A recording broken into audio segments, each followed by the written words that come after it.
Hey there, and welcome to This Explainer. We are absolutely thrilled to have you here today on behalf of our entire team at Pratimoksha. If you're tuning in, chances are you're super passionate about yoga and kind of curious about what it actually takes to turn that passion into a thriving career right here in the UAE. Today, we're going to walk you through our core philosophy at our Out Mitha studio.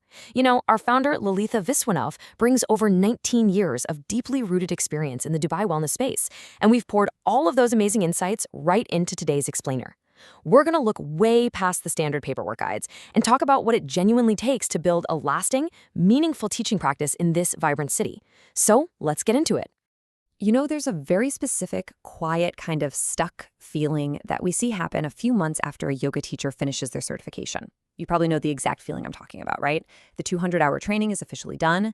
Your paperwork is completely sorted out. The ink on your certificate is literally dry. And yet, as a newly minted teacher, you might find yourself just sitting at home, scrolling through various studio websites across Dubai, wondering why nobody has booked you yet. You're hitting refresh on your email, just hoping a studio reaches out.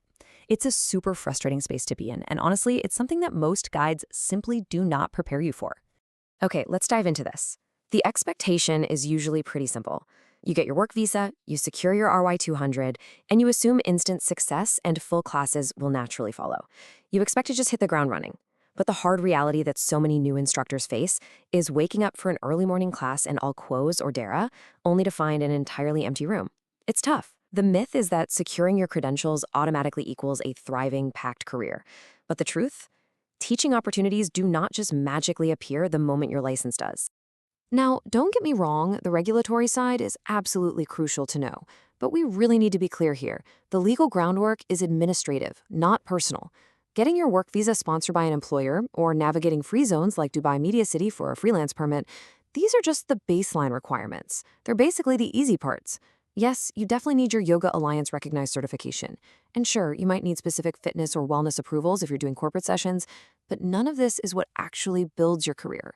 It's just the foundational admin, the whole shebang of paperwork.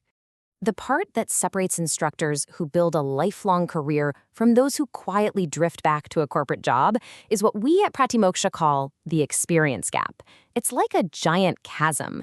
The experience gap is the vast space between passing a very forgiving practicum during your training and actually holding space for real, totally unpredictable students. Think about it. In your training, your peers are forgiving. The environment is supervised and heavily structured. But what happens when you get your first real booking? The gap between practicing your sequences and actually teaching real people becomes incredibly obvious incredibly fast. Trust has to be earned in a live room, for sure, not just printed on a piece of paper. And this brilliantly illustrates our core belief. As our founder Lalitha Viswanath always says, real teaching starts when you stop relying on the certificate and start focusing on supervised teaching practice and earning student trust. It's a real game changer when you realize that. With almost 2 decades of experience guiding instructors across Dubai, Lalitha built our studio's foundation on this exact principle. A certificate proves you completed a training. It absolutely doesn't prove that a student will trust you with their body, their breath, and their well-being. This is exactly why mentorship matters so much more than most training programs are willing to admit. The traditional, generic model often looks like a single certification weekend, after which you're left completely on your own. That's a fast track to burnout right there. In stark contrast, the Pratimoksha mentorship approach is built around continuous supervised teaching practice and real-time observation. Trainees actually lead real classes under the careful eye of a senior teacher before they're ever expected to hold a room alone. A teacher who spends their first year being quietly guided tends to close that experience gap in months rather than years. As you navigate this gap, it's absolutely crucial to understand how our city is rapidly changing around us. The yoga landscape in Dubai is evolving so fast, and generic guides from even just a few years ago simply haven't caught up to what's happening right now on the ground. It's not just about getting a job at a local gym anymore. It's about positioning yourself within a massively growing global hub. Looking at the trajectory of our industry shows exactly where we're headed. Back in 2016, when Pratimoksha was founded, and even up to 2024, the local market was heavily focused on just those baseline credentials. But look at 2025. There's a major push from the UAE Yoga Committee to formally register certified yoga trainers and centers on a unified platform. As we've noted from our internal expertise and recent changes in the market, the government really wants to solve the problem of experienced instructors remaining invisible simply because they lack a larger platform. The ultimate goal here? to establish Dubai and the wider UAE as a genuine global wellness and retreat destination, literally rivaling places like Bali or Goa. I mean, how exciting is that? For you as an instructor, this upcoming shift is incredibly important. It signals that being certified and being visible are now being treated at a national level as two completely separate tracks. You just can't assume that your certificate will do the heavy lifting of getting you noticed anymore. You've got to actively plan to build your presence and your visibility from day one. Basically, you have to treat your career as a business and a brand, not just a teaching schedule. So, what does this all mean? The crucial point is how you actually fill a calendar in this super competitive environment. Instructors who move from a few scattered classes to a truly sustainable schedule to a few specific things differently. We've broken down Lalitha's tough love, actionable advice into 4 steps for surviving and really thriving in your first year. Step 1, say yes to substitute slots. Step 2, anchor in one community. Step 3, maintain a second income. And step 4, seek uncomfortable feedback. Let's break these down. Let's start with step 1. Substitute slots, they are stealth auditions. When a studio calls you at 6 a.m. because another teacher is sick, say yes. Actually, scratch that. Say yes enthusiastically. I remember one of our current senior teachers got her start exactly this way. She showed up to cover a demanding class with literally 0 notice, and the students absolutely loved her. Studios want to see if you show up on time, how you handle a room full of strangers, and if the students leave happy. It's not just a cover class, it is your audition. Step 2 is all about consistency. You need to become a known face, not just a new name every few months.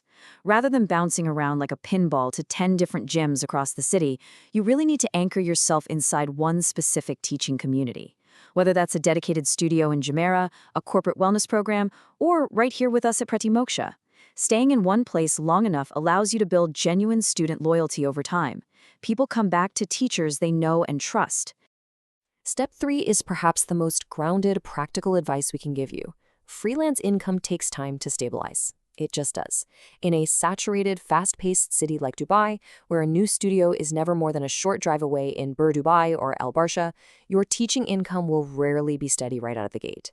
Maintaining a second source of income during your first year isn't a sign of failure at all. It's a super smart, strategic move that protects your passion from the stress of financial desperation.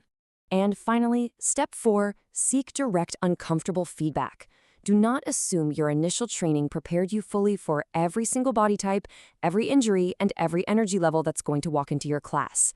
Actively ask experienced senior teachers to observe you and give you hard, honest critiques. It might sting the ego a tiny bit at first, but we promise you this is the absolute only way to genuinely grow past the basic foundation of your 200-hour training. So, here's the thing. None of the steps we just discussed will ever show up on a permit application, but all of them will dictate whether you're still happily teaching 2 years from now. So we want to leave you with this. Are you ready to stop scrolling through websites and start actually teaching? Building a career is a quiet, continuous process of becoming someone students choose to keep coming back to. But ask yourself, are you building a brand or are you just holding a certificate? If you're seriously weighing this path, a real conversation is always better than just reading another guide. We warmly invite you to reach out, come visit our Oud Metha studio for a cup of herbal tea, and let's talk about what real, structured mentorship can do for your journey. Thank you so much for joining us for this explainer, and we really look forward to seeing you on the mat.